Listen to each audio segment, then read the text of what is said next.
Good morning. As a recent convert to technology, I have to say that this is the most exciting message that I have posted on Zoom.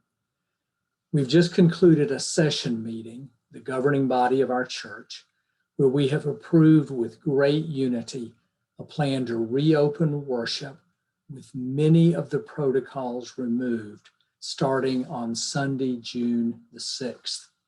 You can find details in the letter and provisions this email contains, but here are a few of the highlights.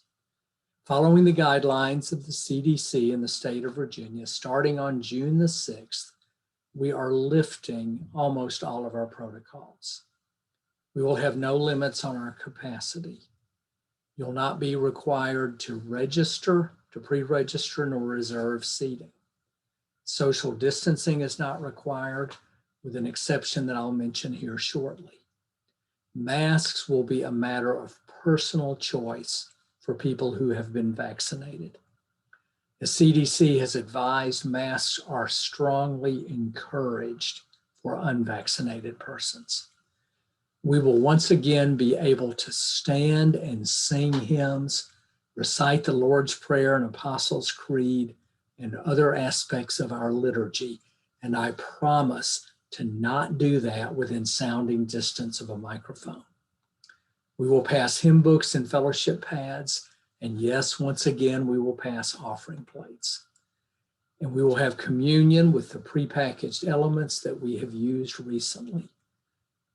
And we will look forward, most of all, to the return of our choir and other music ensembles this fall, while getting a foretaste of our full music program through smaller groups and ensembles that will be singing and providing instrumental music this summer. As you probably know, the vaccination rates are high and increasing in our region, and we expect them to be high in our congregation.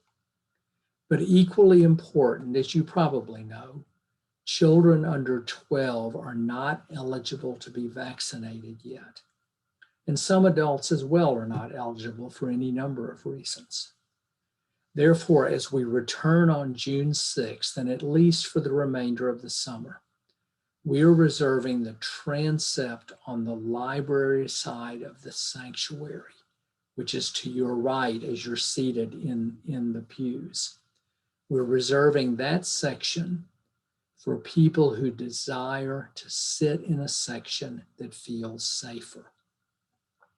Thus, in that section, people will need to wear masks throughout the service and observe social distancing between groups or individuals sitting alone.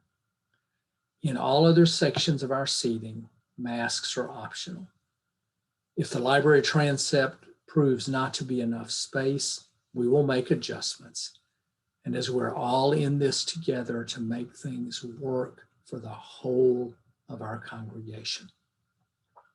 And we're going to be ramping up slowly on things like van transportation and lemonade on the lawn and activities and meetings in the building. So please see the attached document for more of those details. And perhaps more importantly, keep up with the eGram each week as we will update what we're able to do. And remember, for people that are traveling or needing to stay at home or who live somewhere else, our service will be live streamed each Sunday going forward from now to eternity. All congregations in our country have never faced restrictions that have lasted as long as these. You as a congregation have been wonderful during this time.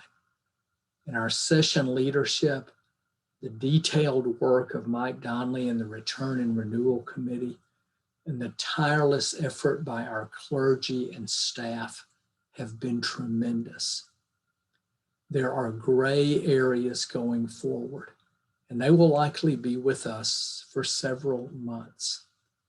But I thank God for you, and I thank God for your faith and cooperation as we celebrate this huge step sooner than most of us had expected.